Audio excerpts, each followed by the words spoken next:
Well, a day after Priyanka Gandhi filed her nomination from Wayanad, a political war of sorts has erupted over her affidavit.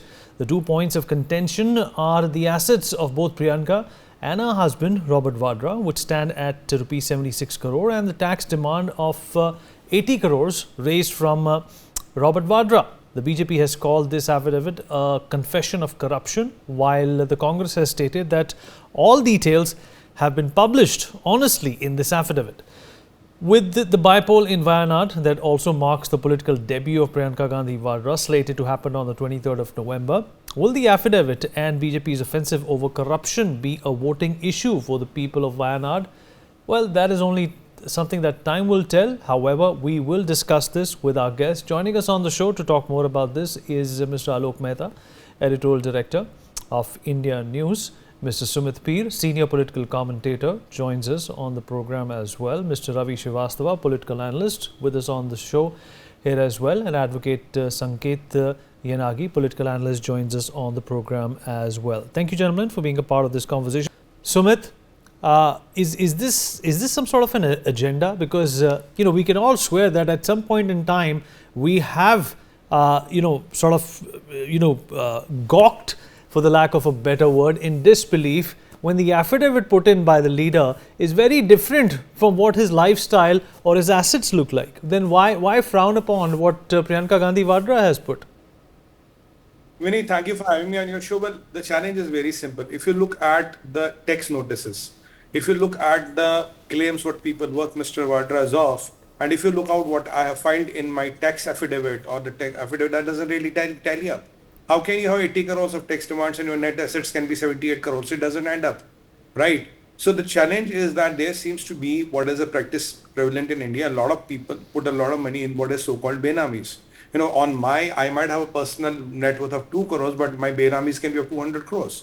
That is what the thing is. You are such a big businessman, you are such a big business tycoon. What you are showing in your affidavit means that, your net assets are less than the tax demands on you, which doesn't look to be the case.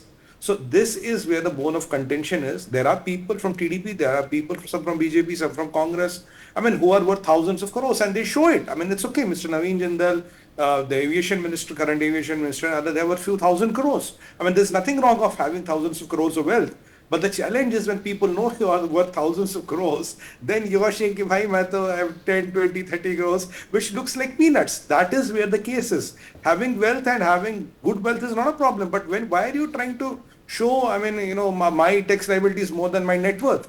That is where the bone of contention is. And that is what the BJP is highlighting. And that is where the nation is completely amused of. That is why we cannot join the dots. It doesn't look to be the case. If you say I'm worth 5,000 crores, it's okay. No problem. But then the question will be, people will ask you, how did you make 5,000 crores? That's a different issue altogether. But we need, looking at this affidavit, the dots don't add up. That is where the bone of contention is really. Can you hear me? Yeah. Okay. I can hear you loud and clear. Okay, all right. So that does, lend us some sort of a perspective onto why this situation is not a unique one. But when it comes to Priyanka Gandhi Vadra and her husband, there is, of course, an anomaly that can be spoken of. Mr. Ravi Srivastav, political analyst, with us on the program as well. Mr. Srivastav, I hope you can hear me.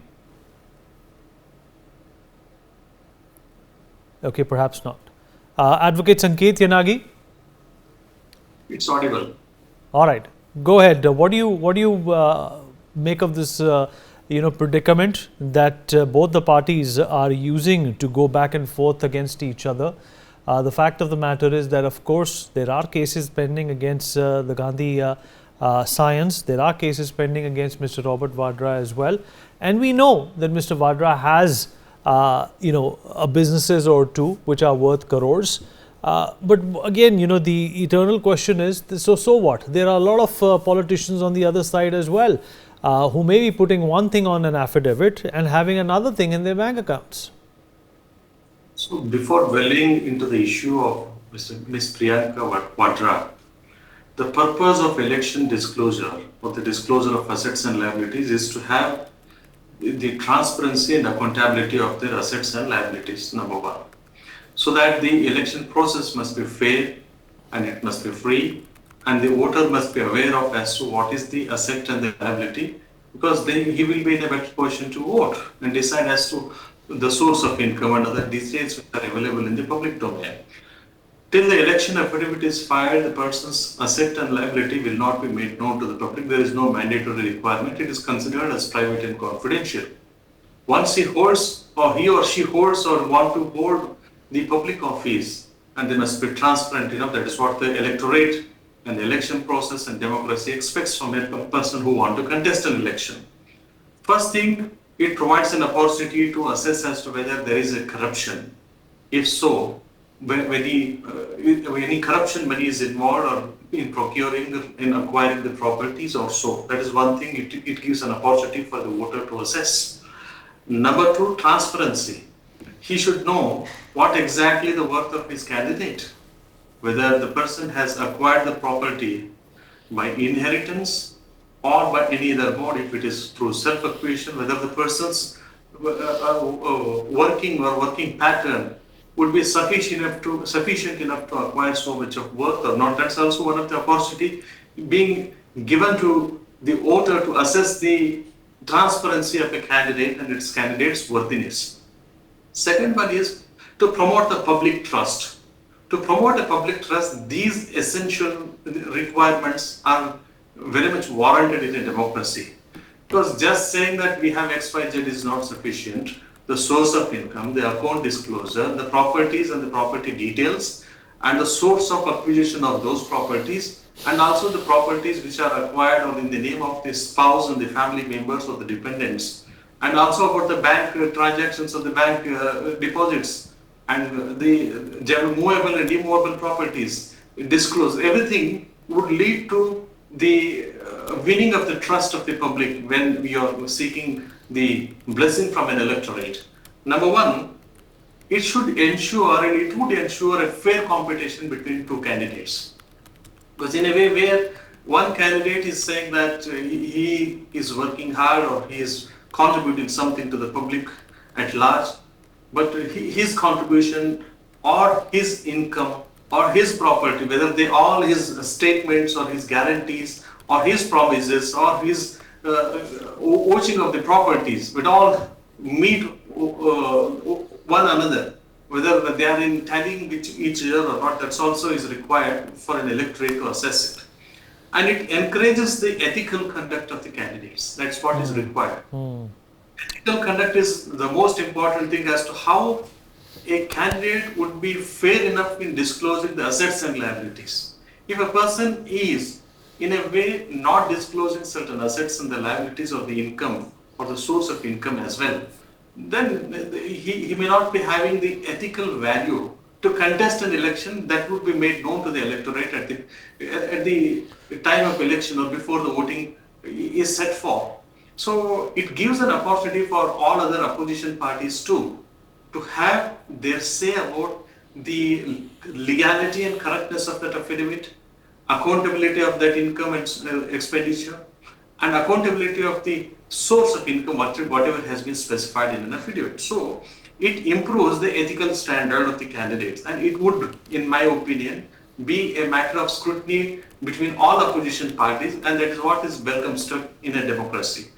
Then the next point is facilitating the investigation. In case there is something wrong stated in the affidavit, there is a separation of income or the liability, or there is a separation of the properties too which have been acquired in the name of a person who is contesting an election.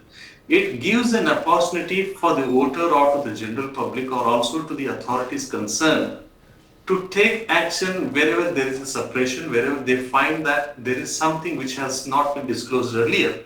So in overall, the disclosure of income, liabilities, properties which are movable or immovable is an essential step in a free and fair election, especially in a democracy. This is what is a right to know of every candidate, every voter, and also the opposition candidates who are contesting the elections or who are in the fray. All right. Okay.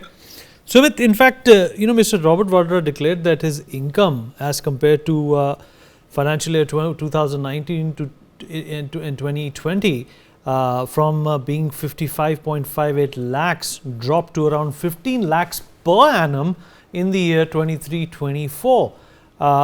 This is obviously, some sort of a dilemma that we all can relate to, because, what you file in your income tax as compared to what you earn can always be two different things. What is this attributed to? This is obviously a chink in terms of the way our taxation system also works. Is that something that we can attribute this anomaly to? There are also ethics here that are in question, but how believable is this? The answer is that it is not believable at all. He is the son-in-law of Mrs. Sonia Gandhi, and we all know he is worth thousands of crores. The whole Bharat knows, 1.4 billion people know this, and I think 7-8 billion people of the world know how much he is net worth of. Now, if you try to say I'm making 15 lakh rupees, can you have such a lifestyle at 15 lakh rupees? People who make 15 lakh rupees can hardly make a living. We middle class people, we know what is 15, 20, 30 lakhs. The kind of dresses they wear, the kind of lifestyle they have beneath, I think that will be not good enough to even sustain them for a month, for a week. So the challenge here is, if you are rich, why are you lying about it? If you are rich, say you are rich. Look, Mr. D.K. Shivakumar says I am worth 1,400 odd crores. He's again a Congress leader, MLA, Deputy CM of Karnataka. He's worth. Mrs. Savita Jindal is the richest, female, MP, I think, female of industrialist of the world. Naveen Jindal is worth a lot of money. There are a lot of people who are worth a lot of money. The challenge here is that if you are worth a lot of money, you should not lie about it in the affidavit. You should declare what you are worth of. But your challenge is, Vineet, that people will ask, how did you get all this money? This has been the classical Congress model of how you acquire the money from the nation, keep it into some benamis, and when it comes to your worth, then you say, I'm worth nothing. I'm a 15 lakh rupees saal ka kamata hu. I earn 1.25 lakhs a year, but I might have the most expensive cars. The insurance of my car might be more than my net earning of the year.